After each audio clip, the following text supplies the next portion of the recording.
جو اپنے گھر والوں سے اور اپنے گھر کے خواتین سے اچھا سلوک اور برتاؤ کرے. تو یہ بہت ضروری ہے کہ ہم یہ تمام واقعات کو، جہیز کی لعنت کو، عورتوں پر جو فزیکل وائلنس ہوتا ہے، ان کو کوئی مارا جاتا ہے، پیٹا جاتا ہے، یہ سب ختم کرنے کی ضرورت ہے. اسلام میں رسول اللہ صلی اللہ علیہ وسلم کی سیرت کا مطالعہ کریں گے تو کہیں پر بھی محمد صلی اللہ علیہ وسلم نے کہ ہماری امت کی ماؤں پر کبھی ہاتھ اٹھایا نہیں اٹھایا. اس کی تعلیم ہی نہیں، جبکہ ہم کو یہ بتایا گیا کہ رسول اللہ صلی اللہ علیہ وسلم سے جب شہزادی جنت ملاقات کرنے آتی یا آپ صلی اللہ علیہ وسلم ان سے ملاقات کرنے جاتے تو اللہ کے رسول صلی اللہ علیہ وسلم اپنی بیٹی کو دیکھ کر کھڑے ہو جاتے. یہ ہم کو بتایا گیا ہے. تو اس لیے میرے عزیز دوستوں اور بزرگوں، اس بھروسہ سینٹر کی ہم کو ضرورت بھی نہیں پڑتی اگر ہم ان تمام برائیوں کا خاتمہ کر دیتے. مگر یہ حقیقت ہے، اور اس حقیقت کو روکنے کے لیے جو برائی ہے، اس بھروسہ سینٹر کا قیام عمل میں لایا جا رہا ہے.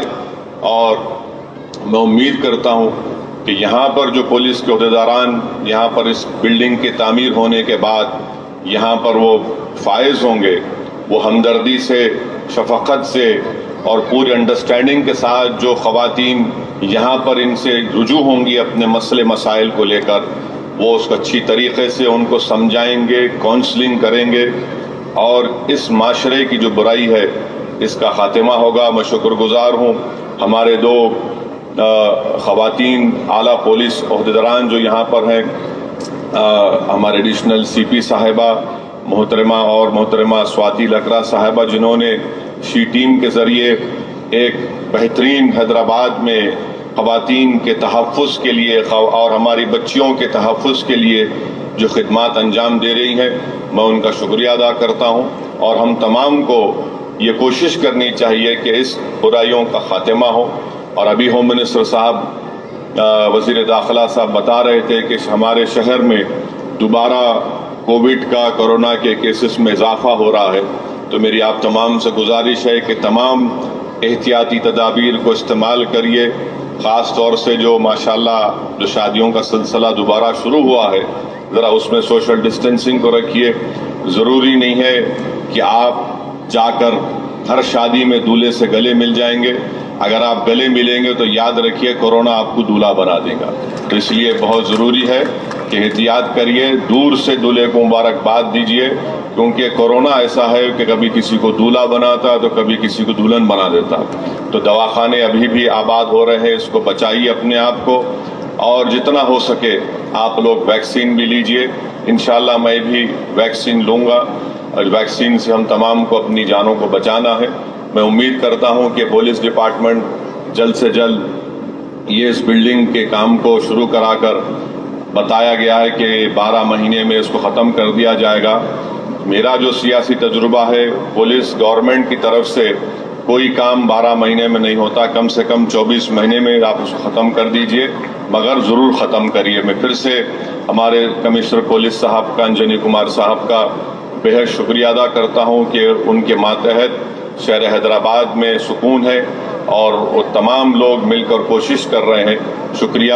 وآخر الدعوانا الحمدللہ رب العالمین.